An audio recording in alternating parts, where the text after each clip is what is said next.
자, 동주 학습 활동을 살펴보겠습니다. 1번, 동주의 내용을 시간과 공간의 이동에 따라 정리를 해보자. 자, 처음에 씬 33부터 35, 경성에서 일어나는 일입니다. 경성은 지금의 서울을 얘기하죠. 몽규와 처준과 여진, 그리고 동주가 문해지를 만들면서 문해지의 글을 고르고 있는 장면이었어요. 이때 몽규와 동주가 이 글에 대한 특히 문학에 대한 어떤 생각이 달라서 갈등을 보여주고 있었습니다. 자, 사인 36과 38로 넘어가는데 이것은 현재 동주가 처해 있는 상황을 제시해주고 있는 부분이었어요. 그래서 일본 형무소에서 청무소 창살 사이로 밤하늘을 보는 동주, 취조실로 끌려가서 특고에게 진술서에 서명을 하도록 강요를 받고 있는 장면이었습니다. 그리고 다시 씬 39와 40에서는 경성에 있었던 이야기로 다시 돌아갑니다. 그러니까 이 극의 구성은 현재 일본 형무소에 있는 동주가 과거의 것들을 기억하면서 추억하는 그런 장면들로 구성이 되어 있습니다. 몽규는 짐을 싸서 상해 임시정부가 있는 중국으로 가고 동주는 정지용의 제안을 받아들여서 창씨 개명을 하고 일본으로 유학을 떠납니다. 자, 그리고 다시 일본 형무소에서 특고가 내민 서류에 몽규는 서명을 하고 동주는 서명을 하지 않죠. 설명을 하지 않습니다. 이 장면은 뒤에서 다시 한번 자세히 살펴보도록 하겠습니다. 그 다음에 마지막 일본과 용정에서 동주와 몽규가 일본에서 옥사를 하고 고향 용정 마을에 묻히는 그런 내용으로 이야기가 전개가 되고 있어요. 2번, 동주에서 대사와 행동을 살펴보며 인물의 성격과 작품의 주제를 파악해보자. 자, 씬 33에서 몽규와 동주의 갈등이 무엇인지 한번 파악해보자. 그리고 문학에 관한 두 인물의 생각을 비교해보자 그랬어요. 몽규와 동주는 뭐에 관해서 서로 생각이 달랐죠? 네, 문학에 대한 생각이 서로 달랐습니다. 그리고 문예지의 시를 글을 놓고 갈등을 하고 있었는데 몽규는 문학을 뭐라고 생각하는 거죠? 네, 문학은 도구라고 생각했어요. 무엇을 하기 위한 도구? 네, 자신의 생각을 문학을 도구로 삼아서 이 생각을 문학에다 담아서 이것을 가지고 사람들의 행동을 촉구하기 위한 것이라고 생각을 했습니다. 그래서 문학은 하나의 어떤 도구, 수단이 된다고 생각을 하는 거죠. 여기서 행동은 어떤 행동? 일제강점기라고 하는 상황을 고려를 해본다면 이것은 사람들의 어떤 독립에 대한 행동을 촉구하는 것이라고 생각하고 이렇게 했을 때 문학이 진정한 가치가 있다고 생각을 했습니다. 반면 동주는 그것이 문학이 그 자체가 목적이 되어야 된다고 생각했고 인간 내면에 있는 뭐를 끄집어낸다 그랬죠? 네, 진실성을 표현할 수 있는 것 그것이 문학이다. 그 진실성을 드러내서 다른 사람들과 진정으로 소통할 수 있도록 하는 것 이것이 문학이 가진 가치다라고 생각을 하고 있었습니다. 그 다음에 씬 97에서 서로 다른 선택을 했는데 자 징집령을 이용해서 황군 내 조선인 반군 조직을 결성하고 활용할 군사적 계획을 지시했다라고 하는 이런 어마무지한 죄목을 가지고 이것을 인정하도록 서명을 하라고 하고 있죠. 그런데 이것에 대해서 몽규는 내가 부끄러워서 서명을 한다라고 했는데 무엇이 부끄럽다는 거죠? 지금 몽규도 독립을 위한 무장투쟁을 계획을 했었죠.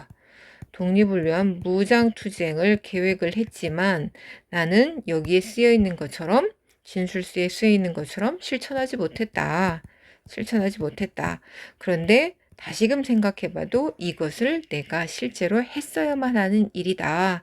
그 실천하지 못한 것이 나는 부끄럽다.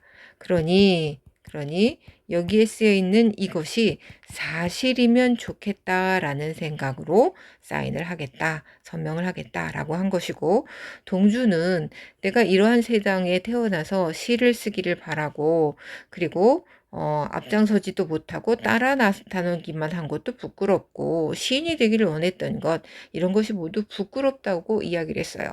그러니까 일제강점이라고 하는 어떤 시대의 현실 앞에서 시인이 되기를 원하고 앞에 나서지 못했던 것, 이것이 부끄럽다고 이야기를 했죠.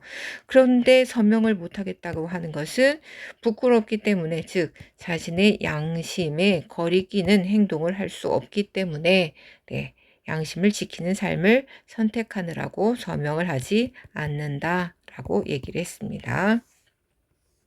몽규와 동주의 삶을 비교해보고 작품의 주제가 무엇이냐. 주제라고 하는 게 뭐예요? 작가가 말하고 싶은 바, 이것이죠. 자, 뭘 얘기하고 싶었을까요? 예, 몽규와 동주를 통해서 이들의 우정이 어떠한지, 그리고 이들이 일제의 어떤 폭압에 대해서 서로 맞서서 어떻게 자신의 신념을 지키며 살고자 했는지, 이제 살고자 하는 어떤 과정, 노력, 투쟁, 이런 것들을 보여주고 있다. 이렇게 생각하면 되겠습니다. 자, 그 다음에 표현 기법에 대한 문제가 나왔습니다.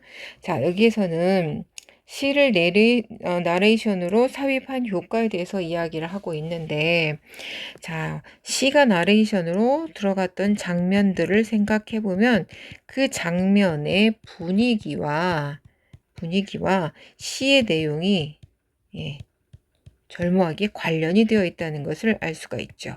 그러니까 여기에서의 시를 나레이션으로 들어감으로써 어떤 장면의 분위기를 조성하는 효과가 있다. 장면의 분위기를 조성하는 효과가 있다. 그리고 동주가 나레이션이었죠. 동주의 어떤 심리를 관객에게 전달을 하는데, 자, 어떻게 전달을 하나요, 여러분? 직접 전달인가요? 간접 전달인가요? 그렇지. 간접적으로 전달을 하는 거예요. 왜 간접이지? 동주의 심리를 뭐를 통해서? 시를 통해서 표현해 놨고, 관객인 우리는 이 시를 다시 한번 통해서 동주의 심리를 추측을 해야 되는 거잖아요. 그러니까 이 시라고 하는 것을 통해서 동주의 심리를 우리가 짐작할 수밖에 없기 때문에 간접적 전달이라고 볼 수 있습니다. 자, 교차 편집의 효과에 대해서 묻고 있어요. 교차 편집을 했었을 때, 자, 동주와 몽규가 지금 서로 다른 장소, 서로 다른 시간에서 특고에게 취조를 당하는 이야기를 교차 편집을 함으로써 어떤 효과가 있죠?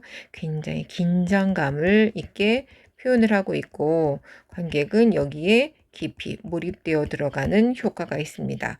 그리고 동주와 몽규가 서로 다른 어떤 반응을 보여주고 있죠.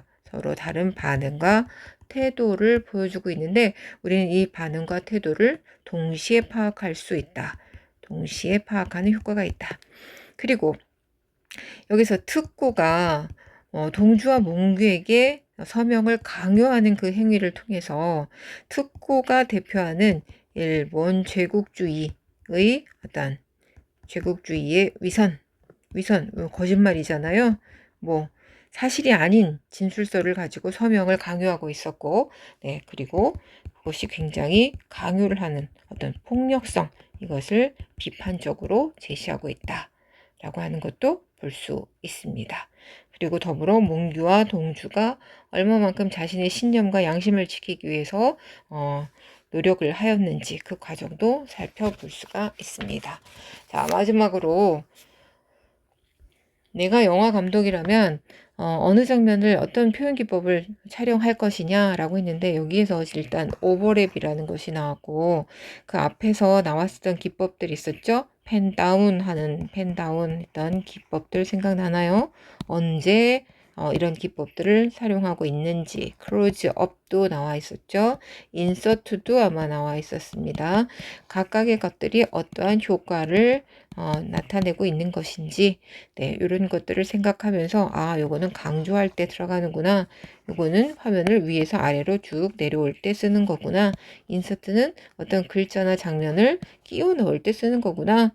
오버랩이라고 하는 건 앞화면과 뒷화면을 이렇게 겹치기 하면서 뒷판 쓱 빠져나온 앞화면이 사라지는 그런 효과를 나타내는 거구나. 그러니까 회상 같은 장면에서 많이 사용을 하는 거죠. 네. 이런 단순한 기법들도 좀 기억을 해두면 좋겠습니다. 오늘은 이것으로 마치겠습니다. 안녕.